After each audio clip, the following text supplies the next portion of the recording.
Hey guys, I'm Becky and welcome to another video.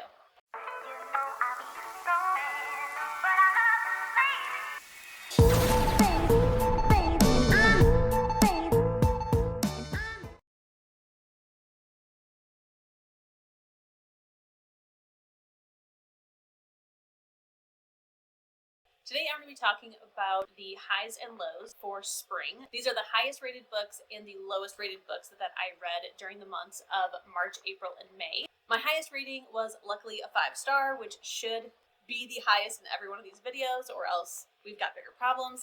The lowest rating is a mixture. So technically my lowest rating was some DNFs, but they're not that exciting to talk about. For the most part, I DNF because it's just not something for me. So I have decided to still include them as honorable mentions at the end of this video, but the ones that I am mixing in the order that I read them are my 2 stars, which would be the next lowest rating.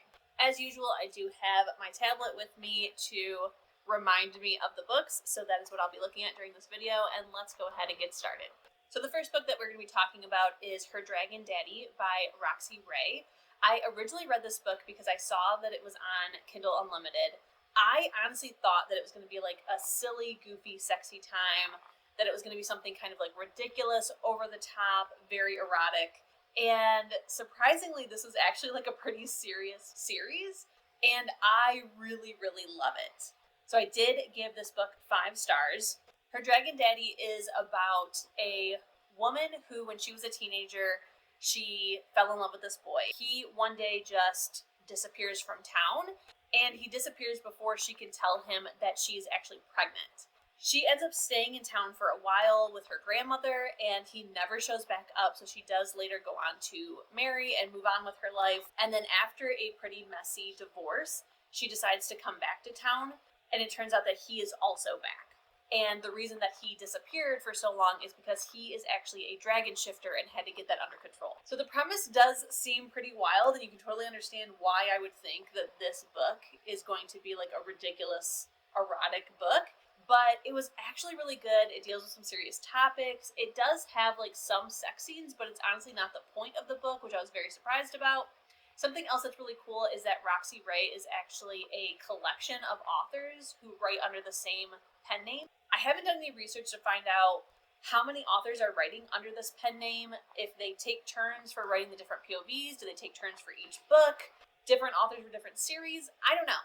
But it's very interesting, and I have read 2 books in this series so far, and I really like them, so I'm very excited to continue on. Each of the books in the series are following different characters, which is also really fun, so it's definitely one that I now really recommend, and people hear it and are like, I don't know, and I'm like, no, seriously, it's a really good book. Next is our first 2-star, and that is The Throne of Shadows by Evangeline. This book is about a plus-size female main character who is part of the Light Fae court. And in the Light Fae court in this world, they're all blonde, skinny, pale, very like willowy and wispy. Unfortunately, because our main character is plus size, she also has dark hair. I think she might even have like a little bit of a slightly darker than the other pale people complexion, but she definitely does not fit in. She is bullied, she is abused, and her awful father ends up marrying her off to their enemy kingdom, which is the Dark Fae. And she also believes that the person she's about to marry is who killed her brother, who was like the only person who ever loved her. So the premise definitely sounded really good. The problem is that there are some major tropes and kinks in here that I don't get along with. So for one, the biggest thing is that there is the virgin trope, but it is an extreme, over-the-top virgin trope. Like, she doesn't even understand how babies are born. She doesn't know anything, nothing at all. So it's very over-the-top. The entire book is just like her being completely innocent and not knowing literally anything. And then there is a kink in it that the first time it happened, I was like, okay, that is strange, but let's move on. And then it happened a second time deliberately, and I was like, oh, what is this? So I'm not continuing on with this series. It is the first in a series, and I don't think any of the other ones are out yet. So the kink that I'm talking about is a breastfeeding kink. I know. So the first time that it happens, someone ends up like drugging her basically to help facilitate consummating their marriage. And it basically like arouses her, and then it fills her breasts with this like liquid. And if he drinks it, he also becomes aroused. So the first time I was like, this is strange, but like she didn't consent to this. Like neither one of them consented to this. So I was like, okay, this is strange, but whatever. But then I can't remember the reasoning, but she ends up taking this potion on purpose a second time, and it happens all over again. And I was like, okay, this is just not for me. This is not for me. This is not a kink that I can get behind. So, no thank you. That's not the only reason I'm not continuing on with the series. The whole book as a whole was just like ridiculous, over the top, not the best writing, to be totally honest, and then also these tropes and kinks. But I did also read that the author was considering writing the next book from the twins' point of view, which the twins in this case are the female main character's cousins who have an incestual relationship and are absolutely awful. And it's supposed to be kind of like a karma arc, if you will, where like you see like why they are the way they are, but also like the terrible things that are then going to happen to them. I don't know, but I'm not interested at all. Next is That Time I Got Drunk and Saved a Demon by Kimberly Lemming. This book I gave 5 stars. In this one, we are following a girl who gets drunk, accidentally saves a demon, and then they go on this wild adventure together. And in her world, they have this deity. I'm not positive that's what she's referred to as in the book, but she's a deity in this world that everyone worships and believes. She has convinced everybody that demons are bad and to not be helped or messed around with. And so our main character gets drunk, she accidentally saves one and finds out that everything that this deity has been telling people is a lie. And it turns out that she is actually the bad guy who's like sucking all the resources from these people. So she bands together with this demon to go and like rid their world of this deity. And this book is smutty. Okay, I picked this for book club. I had such a great time. Obviously, I gave it 5 stars. Book club, for the most part, I think like the average rating was like a 4-star. So everyone else also had a good time, but it was definitely interesting to read because my book club doesn't read a lot of like smutty things. It is the book club that I run at my library that I work at. And it was very fun to see like their reactions to it, but also like what they were doing when they came across their first smutty scene. Like one, I think, was like at her parents' house. The other one was like sitting next to her toddler. Like it was very funny to hear their reactions and like where they were and what they were doing, because we didn't think we knew that it was going to be a little bit raunchy, if you will, but we definitely didn't think it was going to go to that extent. Like I was just like giggling, kicking my feet, having a good time, especially knowing that these people are going to be reading this, and it was so funny, but really good book. Next is Serial Killer Support Group by Saratoga Schaffer. This book I also ended up giving 5 out of 5 stars. In this one, we are following a woman whose sister was murdered, and she finds out that she may have been murdered by a serial killer. So she goes to the police and is trying to get answers because not a lot of traction has been made in her sister's case. And so she decides to take it upon herself and to infiltrate this support group of serial killers that she found on the dark web. Now, I think that that's like pretty much all I'm going to tell you about this book, because there are some twists and turns, there are some tropes in this, and I feel like if I tell you them, it kind of takes away from it, because I didn't know them going in, and so I was very shocked, and just like really why I love this book and gave it 5 stars. So I won't tell you anything. I think if you go in just reading the description that the book has on it, that's all you need to know. Like, just go into this book with what it tells you, and you're going to have a great time. At least I hope so. Something that was really cool about this book is that for the most part we're getting our main character's point of view, but for each of the serial killers in the support group, we are getting one chapter from their point of view of one of their killings and possibly something that happens to them. It was super interesting. It was kind of wild, and I think about this book all the time because it really surprised me and I just loved it. Next is Sunrise on the Reaping by Suzanne. Don't worry, this book also got 5 out of 5 stars. If you have not heard of this book, this is the second spinoff from the Hunger Games series that came out earlier this year. Just like everyone else, I don't think I've seen anyone rate this poorly, but I absolutely love this. I will say that I did not get emotional with this book. I don't know why. I don't know if I was just in like a cold-hearted place when I was reading it, but I really, really enjoyed it, but I did not cry. Like everyone else I know is like blubbering. And I am currently doing a reread of all of the books, including this one. So maybe the second time around I'll get emotional, because I'm definitely getting emotional from Hunger Games, but I don't know why. I was just so stone-hearted reading this, but we'll see the second time around. Next is Argyll's Residence by Ruby Dixon. This is the first book in the second spin-off of the Ice Planet Barbarian series. I can't really tell you much about this book other than that because it will spoil things, but I will say that if you love Ice Planet Barbarians, you are just going to absolutely love where the series goes with this series. I'm so excited to see what else we have in store for us. I absolutely love the smut in these books and the relationships. They're so fantastic. But there really truly is a plot to these books as well. And I absolutely love learning about it because you only get like little bits and pieces in every single book because the main point is the smut. But this is one which usually the first book in each one you really get like a lot of world building and plot and stuff like that. So I was just eating this up because I just love it. Like there really truly is a plot. And I have a friend who also reads these, and I love just like going back and forth with her of talking about like our theories about things, which so far they really don't come true because this series is not serious at all. I really wish that Ruby would like really lean in and like keep all of the smut, but just really lean into the plot at the same time, because these books could be totally crazy while also being crazy smutty, and I think that would just be wonderful. But regardless, I'm having a great time. And if I didn't say, this is 5 out of 5 stars, if you couldn't tell. Next is Quicksilver by Callie Hart. This is also another 5 out of 5 stars. This book is a little hard to explain. Like even thinking about it, I was like, what exactly is this book about? So I had to reread the description in order to make my notes for it. But it's basically about a girl who has illegal powers and also does illegal things. So she's from a part of the city that is very impoverished, and they literally have like hardly any food or even fresh water to drink from.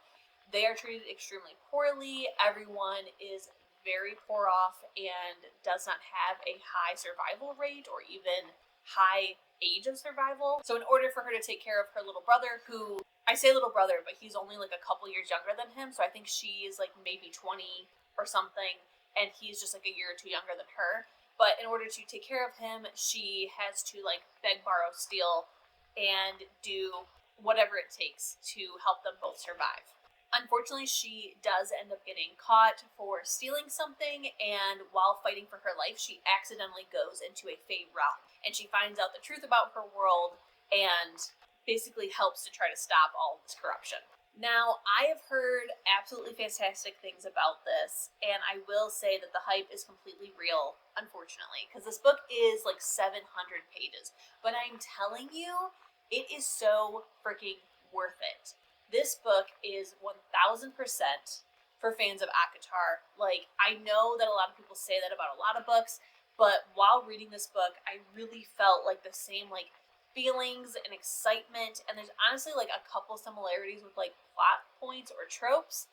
It just felt like reading ACOTAR for the first time. Like, I just absolutely loved it. And I know that it's long, and I know that it's a big commitment, but it's so freaking worth it. Like, just read this book, I'm telling you.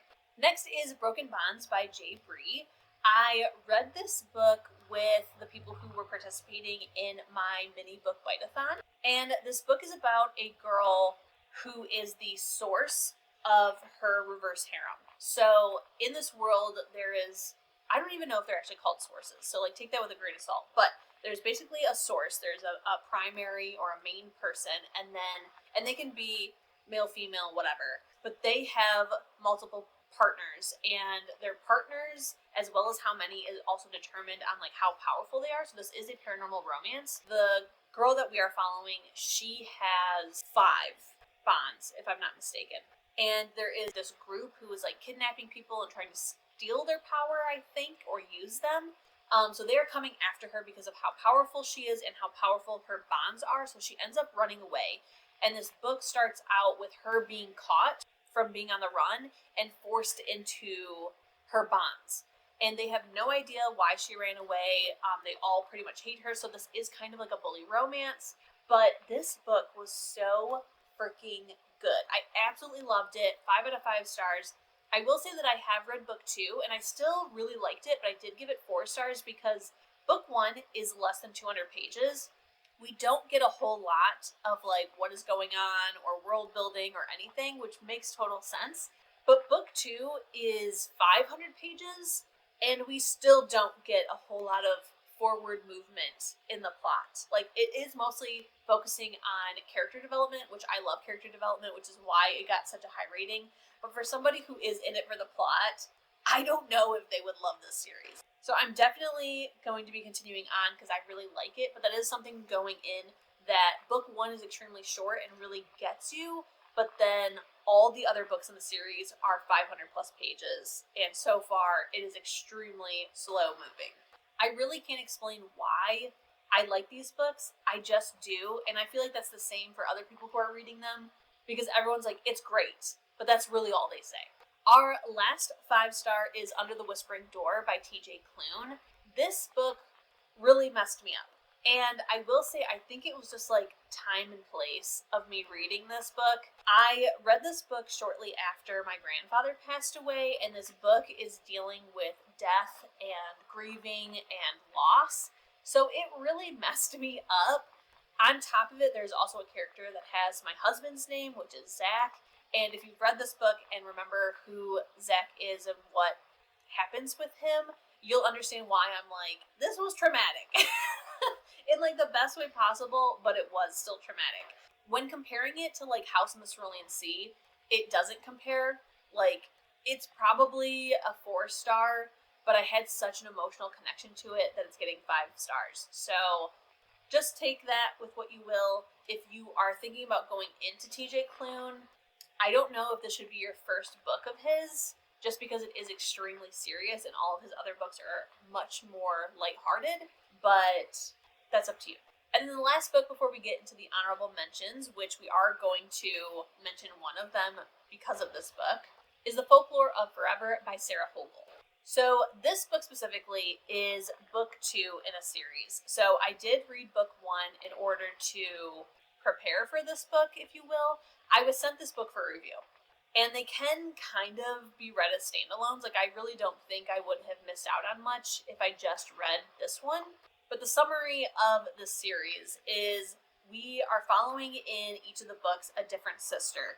And they are from this small town that is supposedly magical. Everyone in the town like really leans into it. They're kind of like think of like Salem, but it's like a cozy witchy vibe. You can buy potions and, you know, trinkets and stuff like that. And so we have these girls whose grandmother truly believes that she was a witch and that she had powers, and that she has passed them on to her granddaughters, and their grandmother is passed away. So in the first book, we're dealing with the sister who makes potions for people. The problem that I had with book 1, which is an honorable mention because it is a DNF, is that number 1, she cannot explain her magic. She has it, she can't explain how it works, she can't explain that it does work. It's just that she feels something, she makes a potion, and the intent of that potion actually ends up working out, supposedly. Like, it all feels very coincidental, to be totally honest. And since she can't describe it, like, it really feels like that. On top of it, the reason that I DNF'd it and just could not go on is I just did not give a shit about the romance. I didn't give a shit. For one, I was listening to the audiobook, and I was very, like, disinterested the entire time. It just did not hook me at all. So I wasn't fully paying attention to the audio, and I don't know. There's a scene where she's talking about an ex, and I don't know if it is the ex that we're trying to get back together with or if it's a different one, because he was, like, abusive and horrible, and I don't know why she would want to get back together with him, which is why I'm thinking that it's a different ex, because it doesn't make sense of why she would want to get back together with him. But, like, the secondary plot or the romance plot of this book is that she's fake dating her best friend to make her ex jealous who is back in town. And then they end up getting back together. And I just honestly could not care less. Like, I really did not care. So I DNF'd the first book. I read the second book because it was sent to me for review. And I did finish it, but it only got 2 stars. It was better, but it was still really bad. Like, I do not understand the point of this series. I don't know who's reading these books and having a great time. Like, I don't know how you could have a great time reading these books, and I have zero interest in reading the third book. I would have just, like, declined even reading the second book, but in the second one, we're following the sister who has moved out of the town and is just now coming back, and she is a total skeptic. She does not believe that her sisters have magic. She thinks that their grandma was nuts, and that it's just like, something in the air, wishful thinking. She doesn't believe. And she has this neighbor who is the love interest, who at the beginning I was really, really rooting for and really liked him. He convinces her to, like, go paranormal hunting with him to try to convince her that magic is real. And something happens on their first date, and he says some stuff, and I really don't feel... He kind of has a redemption arc, and he does admit that he was wrong for the things that he said, but I don't feel like he fully redeemed himself, and I honestly don't see how you can come back from that in the first place. So it just really wasn't great in terms of the romance yet again. And then on top of that, she's extremely skeptical. She does not believe her sister. She literally says, "You can't explain to me how it works, so I don't believe you. I think you're a liar." And then when she ends up figuring out what her specialty is, she's like, "Oh, I understand now, because I also can't explain it or describe it." What's the point, babe? Like, what are we getting out of these books? I don't know. And it just enrages me. Like, I don't know why this series pisses me off so much, but it's just like, why am I wasting my time? So the other two honorable mentions that I have for you, just because, like, the 5 stars were like 5 freaking stars, and the rest of these are just like meh. And honestly, there was only 2 stars and 3 DNFs. Like, I had a pretty good reading quarter, but at the same time, like, I really did not read a ton. So we're lucky that we got what we got. But the first honorable mention is Gory Details by Erika Engelhaupt. This is a nonfiction, which I have been wanting to mix in a couple nonfictions this year, and this is one that I tried, and it did not vibe with me. It is supposed to be the gross, strange, and morbid absurdities of our bodies and our universe, and explores often ignored but alluring facets of biology, anatomy, space exploration, nature, and more. Now, I didn't read the description when I decided to pick this book up. I was like, ooh, this cover looks cool, it looks creepy, maybe I'll enjoy it and I'll learn some cool facts. Unfortunately, this book is extremely dry and very boring, and I could not get through it to save my life. Like, it's just like, wah, wah, wah, wah, wah, wah, to me. If I would have read the description, I would have been like, oh, this sounds dry. But I didn't, and so I tried it, and I DNF'd. Like, that's the story of this book. The last book that we're going to talk about is The Hate Vow by C. Hallman. I am part of a dark romance book club, and the people who are in this book club are, like, true dark romance readers. They are reading the books that are, like, really going out there with the kinks and tropes. They are usually books that are not for me. And this one sounded like it maybe could be for me. Turns out it wasn't, and I DNF'd it because of the tropes, but we tried. So this book follows a rich, privileged girl who, as a teenager, her parents foster a teenage boy. And probably just because she's selfish, honestly, she gets really, really pissed off about it. She absolutely hates him, ignores him, and she ends up telling a lie that gets him put in jail and ruins his life. Fast forward 5 years later, her life is in shambles. She has hit rock bottom. Her privilege and wealth is gone. I don't even think her parents talk to her, and she owes this biker gang $5,000. It turns out that the boy whose life she ruined is also part of this gang, and he agrees to take on her debt if she becomes his sex toy, basically. Now, I thought, like, okay, this is going to be, like, kind of a tough read. It's going to be a bully romance, and then it's going to turn into that they fall in love with each other. But I was not ready. I was not ready for just how dark and how far this book goes. In the beginning, he takes her virginity non-consensually, and it's just horrible. Like, he does not care about her comfort or her pleasure or anything. She is there for his enjoyment. And then on top of that, we have these other gang members who are wondering when it's their turn. Like, no. I made it through that chapter, which was chapter 1. And then in the second chapter, I was like, okay, now she's going to live with him because she has nowhere else to live. And maybe from here on out, like, it'll get better.